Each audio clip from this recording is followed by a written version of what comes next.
ನಮಸ್ಕಾರ ಸ್ನೇಹಿತರೆ. ಓಂ ಸಾಯಿರಾಮ್. ಶಿರಡಿವಾಸಾಯ ವಿದ್ಮಹೇ ಸಚಿದಾನಂದಾಯ ಧೀಮಹಿ ತನ್ನೋ ಸಾಯಿ ಪ್ರಚೋದಯಾತ್. ಸ್ನೇಹಿತರೆ, ಇಂದಿನ ಸಾಯಿ ಸಂದೇಶಕ್ಕೆ ನಿಮಗೆಲ್ಲರಿಗೂ ಸ್ವಾಗತ. ಇಂದಿನ ವಿಡಿಯೋದಲ್ಲಿ ಬಾಬಾರವರು ನಮ್ಮ ಜೀವನದ ಅತಿ ದೊಡ್ಡ ಆತಂಕಗಳಿಗೆ ಪರಿಹಾರ ನೀಡಿದ್ದಾರೆ. ಅಸಭ್ಯ ವರ್ತನೆಯ ಜನರಿಂದ ಹೇಗೆ ದೂರವಿರಬೇಕು ಮತ್ತು ನಮ್ಮ ಆರ್ಥಿಕ ಸಂಕಷ್ಟಗಳಿಗೆ ಬಾಬಾ ನೀಡಿದ ಭರವಸೆ ಏನು ಎಂಬುದನ್ನು ಈ ವಿಡಿಯೋದಲ್ಲಿ ನೋಡೋಣ. ವಿಡಿಯೋವನ್ನು ಪೂರ್ತಿಯಾಗಿ ನೋಡಿ. ಸಬ್ಸ್ಕ್ರೈಬ್ ಮತ್ತು ಲೈಕ್, ಶೇರ್ ಮಾಡುವುದನ್ನು ಮರೆಯದಿರಿ. ಓಂ ಸಾಯಿರಾಮ್ ಅಂತ ಕಮೆಂಟ್ ಮಾಡುತ್ತಾ ಈ ಸಂದೇಶನ ನೀವು ಪಡ್ಕೊಳ್ಬಹುದು. ಬನ್ನಿ ಸ್ನೇಹಿತರೆ, ಹಾಗಾದರೆ ಇವತ್ತಿನ ಸಂದೇಶನ ಪ್ರಾರಂಭ ಮಾಡೋಣ. ಅಸಭ್ಯ ವರ್ತನೆ ಮತ್ತು ಸಂಬಂಧಗಳ ನಿರ್ಧಾರ. ಯಾರಾದರೂ ನಿಮ್ಮೊಂದಿಗೆ ಅಸಭ್ಯವಾಗಿ ನಡೆದುಕೊಂಡರೆ ಅಥವಾ ನಿಮ್ಮನ್ನು ಅಸಹಜ ಸ್ಥಿತಿಗೆ ತಳ್ಳಿದರೆ, ಅವರು ಎಷ್ಟೇ ಹಳೆಯ ಪರಿಚಯಸ್ಥರಾಗಿರಲಿ ಅಥವಾ ಹತ್ತಿರದ ಸಂಬಂಧಿಕರಾಗಿರಲಿ, ಅಂಥವರನ್ನು ದೂರವಿಡುವುದು ಉತ್ತಮ. ಕೋಪದಲ್ಲಿ ಆಡುವ ಮಾತುಗಳು ಆ ಕ್ಷಣದ ಆವೇಶವಾಗಿರಬಹುದು, ಆದರೆ ಅಸಭ್ಯ ವರ್ತನೆಯು ಯೋಚಿಸಿ ಮಾಡುವಂಥದ್ದು. ಆದ್ದರಿಂದ ಗೌರವ ನೀಡದ ವ್ಯಕ್ತಿಗಳ ಬಗ್ಗೆ ಮರುಕಬೇಡ ಎಂದು ಸಾಯಿಬಾಬಾ ತಿಳಿಸುತ್ತಿದ್ದಾರೆ. ಕಾನೂನು ಮತ್ತು ಕೋರ್ಟ್ ಸಮಸ್ಯೆಗಳ ಭಯ ಬೇಡ. ನಿಮ್ಮ ಕುಟುಂಬದಲ್ಲಿ ಅಥವಾ ಪರಿಚಿತರಲ್ಲಿ ಯಾರಾದರೂ ಕೋರ್ಟ್ ಕಚೇರಿ ಅಥವಾ ಕಾನೂನು ಸಂಬಂಧಿತ ಸಂಕಷ್ಟದಲ್ಲಿ ಸಿಲುಕಿಕೊಂಡಿದ್ದರೆ ಅಥವಾ ಅಂತಹ ಸಾಧ್ಯತೆ ಕಂಡುಬರುತ್ತಿದ್ದರೆ ಚಿಂತಿಸಬೇಡಿ. ನಿಮ್ಮ ಜೀವನದಲ್ಲಿ ಬಂದ ಎಂತಹದ್ದೇ ಮೃತ್ಯು ಸಮಾನ ಸಂಕಷ್ಟಗಳಿಂದಲೂ ನಾನು ನಿಮ್ಮನ್ನು ಪಾರು ಮಾಡಿದ್ದೇನೆ. ಈ ಕೋರ್ಟ್ ವ್ಯವಹಾರಗಳು ಅದಕ್ಕಿಂತ ದೊಡ್ಡದಲ್ಲ. ಇದು ಕೂಡ ಶೀಘ್ರದಲ್ಲೇ ಬಗೆಹರಿಯಲಿದೆ ಎಂದು ಬಾಬಾ ಅಭಯ ನೀಡಿದ್ದಾರೆ. ಹಣಕಾಸಿನ ನೆರವು ಮತ್ತು ಆತಂಕ ನಿವಾರಣೆ. ಸಂಬಳ ಮತ್ತು ಹಣದ ವಿಚಾರವಾಗಿ ನೀವು ಬಹಳ ಆತಂಕದಲ್ಲಿದ್ದೀರಿ. ಒಂದು ವೇಳೆ ಸಂಬಳ ಬರುವುದು ನಿಂತರೆ ಜೀವನ ನಡೆಸುವುದು ಹೇಗೆ ಎಂಬ ನಿಮ್ಮ ಭಯವನ್ನು ಹೋಗಲಾಡಿಸಲು ಇನ್ನು ಮುಂದೆ ನಿಮಗೆ 2 ಮೂಲಗಳಿಂದ ಆದಾಯ ಅಥವಾ ಸಂಬಳ ಬರುವಂತೆ ದಾರಿ ಮಾಡಿಕೊಡುವುದಾಗಿ ಬಾಬಾ ವಚನ ನೀಡುತ್ತಿದ್ದಾರೆ. ನಿಮ್ಮ ಅದೃಷ್ಟದಲ್ಲಿರುವ ಸುಖವನ್ನು ಯಾರು ಕಿತ್ತುಕೊಳ್ಳಲು ಸಾಧ್ಯವಿಲ್ಲ. ಮಗುವೆ, ನಿನ್ನ ಮನಸ್ಸಿನಲ್ಲಿ ಹಣದ ಬಗ್ಗೆ ಎಷ್ಟು ಚಿಂತೆ, ಭಯ ಮತ್ತು ಒತ್ತಡ ನಡೆಯುತ್ತಿದೆ ಎಂಬುದು ನನಗೆ ಸಂಪೂರ್ಣವಾಗಿ ತಿಳಿದಿದೆ. ನಿನ್ನ ಪ್ರಾರ್ಥನೆಗಳು ಫಲ ಕೊಡುತ್ತಿಲ್ಲ ಎಂದು ನಿನಗೆ ಅನಿಸುತ್ತಿದೆ. ಆದರೆ ಎಷ್ಟೇ ಪ್ರಯತ್ನ ಮಾಡಿದರೂ ಹಣ ಕೈಯಲ್ಲಿ ಉಳಿಯುತ್ತಿಲ್ಲ. ಆದಾಯ ಕಡಿಮೆಯಾಗಿದೆ, ಖರ್ಚುಗಳು ಹೆಚ್ಚಾಗಿವೆ ಎಂದು ನೀನು ಬೇಸರಗೊಂಡಿದ್ದೀಯೇ? ಕೆಲವೊಮ್ಮೆ ಬಾಬಾರಿಗೆ ನನ್ನ ಮಾತು ಕೇಳಿಸುತ್ತಿಲ್ಲವೋ ಎಂಬ ಭಾವನೆಯೂ ಬರುತ್ತಿದೆ. ಆದರೆ ಚಿಂತಿಸಬೇಡ. ಈ ಹಣಕಾಸಿನ ಕಷ್ಟಗಳು ಶಾಶ್ವತವಲ್ಲ. ಬಹಳ ಬೇಗ ನಿನ್ನ ಜೀವನದಲ್ಲಿ ಒಂದು ಹೊಸ ದಾರಿ ತೆರೆಯುತ್ತದೆ. ಇಂದು ನಿನ್ನನ್ನು ಕಾಡುತ್ತಿರುವ ಕೊರತೆ ನಾಳೆ ನಿನ್ನ ಶಕ್ತಿಯಾಗುತ್ತದೆ. ಈಗ ನಡೆಯುತ್ತಿರುವ ವಿಳಂಬ ನಿನ್ನ ಒಳಿತಿಗಾಗಿ ಮಾತ್ರ. ನಾನು ನಿನ್ನ ಪರಿಶ್ರಮವನ್ನು ನೋಡುತ್ತಿದ್ದೇನೆ. ನೀನು ಸುರಿಸಿದ ಪ್ರತಿಯೊಂದು ಕಣ್ಣೀರು ವ್ಯರ್ಥವಾಗುವುದಿಲ್ಲ. ಸರಿಯಾದ ಸಮಯದಲ್ಲಿ ನಾನು ನಿನಗೆ ಅಷ್ಟು ದೊಡ್ಡ ಆಶೀರ್ವಾದ ಕೊಡುತ್ತೇನೆ. ಆಗ ನೀನೇ ಹೇಳುತ್ತೀಯ, ಬಾಬಾ ಸ್ವಲ್ಪ ತಡ ಮಾಡಿದರು, ಆದರೆ ನನಗೆ ನಿರೀಕ್ಷೆಗಿಂತ 2 ಪಟ್ಟು ಹೆಚ್ಚು ಕೊಟ್ಟಿದ್ದಾರೆ ಎಂದು. ಆದ್ದರಿಂದ ಹಿಂದಿನಿಂದ ಹಣದ ಬಗ್ಗೆ ನಕಾರಾತ್ಮಕವಾಗಿ ಯೋಚಿಸುವುದನ್ನು ಬಿಡು. ಕೊರತೆಯ ಭಯವನ್ನು ಮನಸ್ಸಿನಿಂದ ತೆಗೆದುಹಾಕು. ನಂಬಿಕೆ ಇಟ್ಟು ಮುಂದೆ ಸಾಗು. ನಿನ್ನ ಕೈಯಲ್ಲಿರುವ ಚಿಕ್ಕ ಅವಕಾಶವನ್ನು ಗೌರವದಿಂದ ಸ್ವೀಕರಿಸು. ನೀನು ನಿನ್ನ ಶ್ರಮವನ್ನು ಮುಂದುವರೆಸು. ನಿನ್ನ ಜೀವನದಲ್ಲಿ ಸಮೃದ್ಧಿಯ ಸಮಯ ನಿಧಾನವಾಗಿ ಹತ್ತಿರ ಬರುತ್ತಿದೆ. ಭಯಪಡಬೇಡ. ನಾನು ಪ್ರತಿಕ್ಷಣವೂ ನಿನ್ನ ಜೊತೆ ಇದ್ದೇನೆ.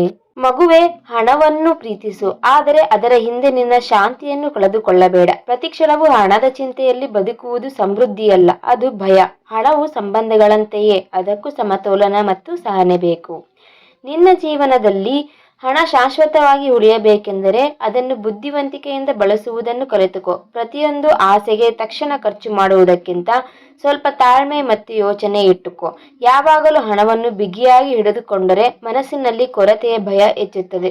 ಆದರೆ ಜ್ಞಾನದಿಂದ ಬಳಸಿದರೆ ಸಮೃದ್ಧಿ ನಿಧಾನವಾಗಿ ನಿನ್ನ ಕಡೆ ಬರುತ್ತದೆ. ನಿಜವಾದ ಐಶ್ವರ್ಯ ಎಂದರೆ ಕೇವಲ ಹೆಚ್ಚು ಹಣವಲ್ಲ, ಮನಸ್ಸಿನ ಶಾಂತಿ, ಗೌರವ ಮತ್ತು ಭದ್ರತೆಯೂ ಆಗಿದೆ. ಹಣಕ್ಕಾಗಿ ನಿನ್ನ ಆತ್ಮಗೌರವವನ್ನು, ಆರೋಗ್ಯವನ್ನು ಅಥವಾ ಸಂತೋಷವನ್ನು ಎಂದಿಗೂ ಬಲಿ ಕೊಡಬೇಡ. ನಿನ್ನ ಪ್ರತಿಭೆ, ನಿನ್ನ ಮಾತು, ನಿನ್ನ ಪರಿಶ್ರಮ ಮತ್ತು ನಿನ್ನ ಪ್ರಾಮಾಣಿಕತೆ ನಿನಗೆ ಹೊಸ ಆದಾಯದ ದಾರಿಗಳನ್ನು ತೆರೆದಿಡುತ್ತದೆ. ಹಿಂಜರಿಯಬೇಡ. ನಿನ್ನೊಳಗೆ ಜಗತ್ತಿಗೆ ಬೇಕಾದ ಒಂದು ವಿಶೇಷ ಕೊಡುಗೆ ಇದೆ. ನಿನಗೆ ನಿಜವಾಗಿಯೂ ಸೇರಿರುವ ಸಂಪತ್ತು ಸರಿಯಾದ ಸಮಯದಲ್ಲಿ ನಿನ್ನ ಕಡೆ ಬರುತ್ತದೆ. ತಾತ್ಕಾಲಿಕ ಹಣ ಬರುತ್ತದೆ ಮತ್ತು ಹೋಗುತ್ತದೆ, ಆದರೆ ದೈವ ಆಶೀರ್ವಾದದಿಂದ ಬಂದ ಸಮೃದ್ಧಿ ನಿನ್ನ ಜೀವನದಲ್ಲಿ ಸ್ಥಿರವಾಗಿರುತ್ತದೆ. ನಿನ್ನ ಶ್ರಮಕ್ಕೆ ಬಂದಂತಹ ಫಲ ಶಾಶ್ವತವಾಗಿ ಉಳಿಯುತ್ತದೆ. ಆದ್ದರಿಂದ ಭಯದಿಂದಲ್ಲ, ನಂಬಿಕೆಯಿಂದ ಮುಂದೆ ಸಾಗು. ಚಿಂತೆ ಕಡಿಮೆ ಮಾಡು, ಜ್ಞಾನ ಹೆಚ್ಚಿಸು ಮತ್ತು ನಿನ್ನ ಕೈಯಲ್ಲಿರುವುದಕ್ಕೆ ಕೃತಜ್ಞತೆಯಿಂದ ಇರು. ಆಗ ಸಮೃದ್ಧಿಯು 2 ಪಟ್ಟಾಗಿ ನಿನ್ನನ್ನು ಹುಡುಕಿಕೊಂಡೇ ಬರುತ್ತದೆ. ಮಗುವೆ, ಮುಂದಿನ ದಿನಗಳಲ್ಲಿ ಹಣಕಾಸು ಮತ್ತು ಉದ್ಯೋಗ ಕ್ಷೇತ್ರದಲ್ಲಿ ಕೆಲವು ಬದಲಾವಣೆಗಳು ಆಗಬಹುದು. ಆದ್ದರಿಂದ ದುಃಖ ಪಡುವುದಕ್ಕಿಂತ ಮುಂಚಿತವಾಗಿಯೇ ಸಿದ್ಧರಾಗಿರುವುದು ಉತ್ತಮ ಎಂದು ಹೇಳುತ್ತಿದ್ದಾರೆ ಬಾಬಾರವರು. ಖರ್ಚುಗಳನ್ನು ನಿಯಂತ್ರಿಸಿ ಹಣವನ್ನು ಅರ್ಥಪೂರ್ಣವಾಗಿ ಮತ್ತು ಜಾಗರೂಕತೆಯಿಂದ ಬಳಸಬೇಕು. ನಿಮ್ಮ ಮನಸ್ಸು ಹೇಳುವುದನ್ನು ಕೇಳಿ. ಹೊಸ ಅವಕಾಶಗಳು ನಿಮ್ಮ ಮುಂದೆ ಬರಬಹುದು. ವಿಶೇಷವಾಗಿ ಆನ್ಲೈನ್ ಕೆಲಸ, ಮಾರಾಟ ಅಥವಾ ಸಣ್ಣ ವ್ಯವಹಾರಗಳಲ್ಲಿ ಯಶಸ್ಸು ಸಿಗುವ ಸಾಧ್ಯತೆ ಇದೆ. ನೀವು ಯಾವುದಾದರೂ ಸಂದೇಶ, ಕಲ್ಪನೆ, ಜ್ಞಾನ ಅಥವಾ ಪ್ರತಿಭೆಯನ್ನು ಹಂಚಿಕೊಳ್ಳಲು ಇಚ್ಛಿಸುತ್ತಿದ್ದರೆ ಅದನ್ನು ಹಿಂಜರಿಯದೆ ಹೇಳಿ. ನಿಮ್ಮ ಮಾತು ಅಥವಾ ಧ್ವನಿ ಇತರರಿಗೆ ಉಪಯೋಗವಾಗಬಹುದು ಮತ್ತು ಅದರಿಂದ ಹಣದ ಅವಕಾಶವೂ ಬರಬಹುದು. ಕೆಲವರಿಗೆ ಜೀವನದಲ್ಲಿ ಮುಂದಿನ ಮಟ್ಟದ ಯಶಸ್ಸು ಅಥವಾ ಸಂಪತ್ತು ಪಡೆಯುವ ಮಾರ್ಗದರ್ಶನ ಅಗತ್ಯವಾಗಬಹುದು. ಒಳ್ಳೆಯ ಶಿಕ್ಷಕರು, ಮಾರ್ಗದರ್ಶಕರು ಅಥವಾ ಹೊಸ ಕೋರ್ಸ್ ಪ್ರಮಾಣಪತ್ರ ಸಹ ಸಹಾಯ ಮಾಡಬಹುದು.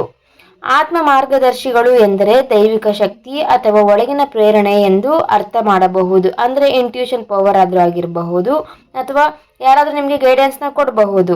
ಹಣದ ವಿಷಯದಲ್ಲಿ ಸರಿಯಾದ ದಾರಿಯಲ್ಲಿ ಸಾಗಲು ಕೆಲವು ಸೂಚನೆಗಳು ನಿಮಗೆ ಸಿಗುತ್ತವೆ, ಅವನ್ನು ಗಮನಿಸಬೇಕು ಎಂದು ಹೇಳುತ್ತಿದ್ದಾರೆ. ಕೊನೆಯದಾಗಿ, ನಿರಾಶೆಯಾಗಬೇಡಿ. ಒಳ್ಳೆಯ ಅವಕಾಶಗಳು ನಿಧಾನವಾಗಿ ನಿಮ್ಮ ಕಡೆ ಬರುತ್ತಿವೆ ಎಂಬ ಆಶಾವಾದ ಇಟ್ಟುಕೊಳ್ಳಿ. ನನ್ನ ಮೇಲೆ ನೀವು ನಂಬಿಕೆ ಇಟ್ಟುಕೊಂಡು ಮುಂದುವರೆದ್ರೆ ನಿಮಗೆ ಹಣಕಾಸಿನ ಸ್ಥಿತಿ ಖಂಡಿತವಾಗಿಯೂ ಸುಧಾರಿಸುತ್ತೆ. ನೀವು 1 ಪಟ್ಟು ಲಾಭ ಬೇಕು ಅನ್ನೋ ಜಾಗದಲ್ಲಿ 2 ಪಟ್ಟು ಲಾಭ ಕೊಡೋದಕ್ಕೆ ಬಾಬಾರವರು ಸಿದ್ಧರಾಗಿದ್ದಾರೆ. ನೀವು ಜೀವನದಲ್ಲಿ ಏನಾದರೂ ದೊಡ್ಡದನ್ನು ಮಾಡಬೇಕೆಂದರೆ ಎಲ್ಲರೂ ಒಪ್ಪಬೇಕು, ಮೆಚ್ಚಬೇಕು, ಅನುಮತಿ ಕೊಡಬೇಕು ಎಂದು ಕಾಯಬೇಡ. ನಿನ್ನ ಮನಸ್ಸು ಮತ್ತು ನಿನ್ನ ನಂಬಿಕೆಯನ್ನು ನಂಬಿ ಧೈರ್ಯವಾಗಿ ಮೊದಲೇ ಹೆಜ್ಜೆ ಇಡು. ಆಗಲೇ ಹೊಸ ಅವಕಾಶಗಳು ಮತ್ತು ಒಳ್ಳೆಯ ಬದಲಾವಣೆಗಳು ಜೀವನದಲ್ಲಿ ಕಾಣಿಸಿಕೊಳ್ಳಲು ಶುರುವಾಗುತ್ತವೆ. ಭಯ, ಅನುಮಾನ, ಜನರು ಏನು ಹೇಳುತ್ತಾರೆ ಅನ್ನೋ ಯೋಚನೆ ಬಿಡು. ನಿನ್ನ ಕೆಲಸವನ್ನು ಸತ್ಯಸಂಧತೆಯಿಂದ ಮಾಡುತ್ತಾ ಮುಂದೆ ಸಾಗು. ಆಗ ದೇವರು ಮತ್ತು ಜೀವನ ನಿನಗೆ ಹೊಸ ದಾರಿಗಳನ್ನು ತೋರಿಸುತ್ತವೆ. ಸರಳವಾಗಿ ಹೇಳುವುದಾದರೆ, ಇತರರ ಅನುಮತಿಗಾಗಿ ಕಾಯದೆ ನಿನ್ನ ಮೇಲೆ ನಂಬಿಕೆ ಇಟ್ಟು ಮುಂದೆ ಸಾಗು ಅಂತ ಇಲ್ಲಿ ಹೇಳ್ತಿದ್ದಾರೆ ಬಾಬಾರವರು. ಇನ್ನು ಕೆಲವರು ಹಣಕಾಸಿನ ಸ್ಥಿತಿಯಲ್ಲಿ ಯಾವ ರೀತಿ ಮೈಂಡ್ಸೆಟ್ನ ಇಟ್ಕೊಂಡಿದ್ದೀರಿ ಅಂದರೆ, ನಿಮ್ಮ ಮನಸ್ಸು ಪೂರ್ತಿಯಾಗಿ ಶಾಂತವಾಗಿದ್ದಾಗ ಅಥವಾ ಎಲ್ಲವೂ ಸರಿಯಾದಾಗ ಮಾತ್ರ ಜೀವನ ಆರಂಭಿಸೋಣ ಅಂತ ಕಾಯ್ತಾ ಇದ್ದೀರಾ. ಹಾಗೆ ಕಾಯ್ತಾ ಇದ್ದರೆ ಸಮಯ ಹೋದಂತೆ ಜೀವನವು ಕೈತಪ್ಪಿ ಹೋಗಬಹುದು. ನೀವು ಈಗ ಭಯದಲ್ಲಿರಬಹುದು, ಆತಂಕದಲ್ಲಿರಬಹುದು, ಗೊಂದಲದಲ್ಲಿರಬಹುದು. ಆದರೂ ಸಣ್ಣ ಹೆಜ್ಜೆ ಮುಂದೆ ಇಡಿ, ಅದು ತಪ್ಪಲ್ಲ. ನಿಜವಾದ ಗುಣಮುಖತೆ ಎಂದರೆ ಮೊದಲು ಸಂಪೂರ್ಣವಾಗಿ ಚೆನ್ನಾಗಿ ಇರಬೇಕು ಅಂದೇ ಅಲ್ಲ. ನೀವು ಹೊರಗೆ ಹೋಗಿ ಹೊಸ ಅನುಭವಗಳನ್ನು ಪಡೆದು ಜೀವನದಲ್ಲಿ ಭಾಗವಹಿಸುತ್ತಾ ಇದ್ದಾಗಲೇ ನಿಮ್ಮ ಮನಸ್ಸು ನಿಧಾನವಾಗಿ ಸುಧಾರಿಸುತ್ತದೆ. ಹಣಕಾಸಿನ ಸ್ಥಿತಿನಲ್ಲಿ ಆ್ಯಕ್ಷನ್ಸ್ನ ಕರೆಕ್ಟಾಗಿ ತೊಗೊಳ್ಬೇಕು ಅಂತ ಇಲ್ಲಿ ಹೇಳ್ತಿದ್ದಾರೆ.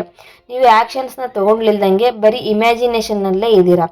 ಹೀಗೆ ಮಾಡಬೇಕು ಅಂತ ಅನ್ಕೊತಿದ್ದೀರಾ, ಮಾಡೋಕ್ಕೋದ್ರೆ ಎಲ್ಲಿ ಏನು ಕಳ್ಕೊಂಡು ಬಿಡ್ತೀನೋ, ಏನಾದರೂ ಲಾಸ್ ಆಗಿಬಿಡುತ್ತೇನೋ ಅನ್ನೋ ಒಂದು ಭಯದಲ್ಲಿದ್ದೀರಾ. ಅದರಿಂದ ಹೊರಗೆ ಬನ್ನಿ ಅಂತ ಇಲ್ಲಿ ಹೇಳ್ತಿದ್ದಾರೆ. ನೀವು ಆ್ಯಕ್ಷನ್ಸ್ನ ತಗೋಬೇಕು, ಮುಂದುವರಿಬೇಕು ಅಂತ ಇಲ್ಲಿ ಹೇಳ್ತಿದ್ದಾರೆ. ಧೈರ್ಯ ಅಂದರೆ ಭಯವೇ ಅಲ್ಲ.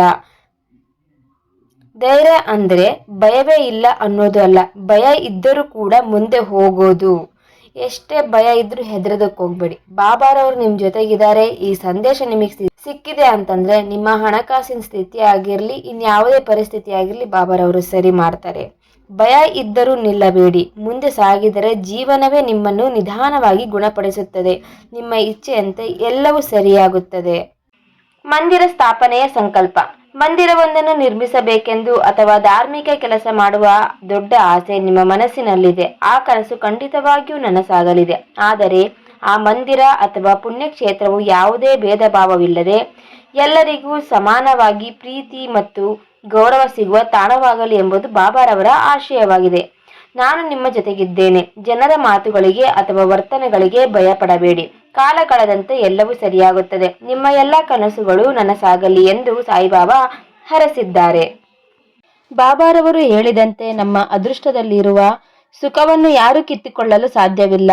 ಅವರ ಮೇಲೆ ನಂಬಿಕೆ ಇರಲಿ, ಎಲ್ಲವೂ ಒಳ್ಳೆಯದೇ ಆಗುತ್ತದೆ. ಈ ಸಂದೇಶ ನಿಮಗೆ ಧೈರ್ಯ ನೀಡಿದ್ದರೆ ಕಮೆಂಟ್ ಬಾಕ್ಸಿನಲ್ಲಿ ಸಾಯಿರಾಮ್ ಎಂದು ಬರೆಯಿರಿ ಮತ್ತು ಈ ವಿಡಿಯೋವನ್ನು ಇತರರೊಂದಿಗೆ ಹಂಚಿಕೊಳ್ಳಿ ಮತ್ತು ಸಬ್ಸ್ಕ್ರೈಬ್ ಮಾಡಲು ಮರೆಯದಿರಿ. ಮತ್ತೆ ಮುಂದಿನ ಸಂದೇಶದೊಂದಿಗೆ ಬರುತ್ತೇನೆ. ಅಲ್ಲಿಯವರೆಗೆ ಓಂ ಸಾಯಿರಾಮ್.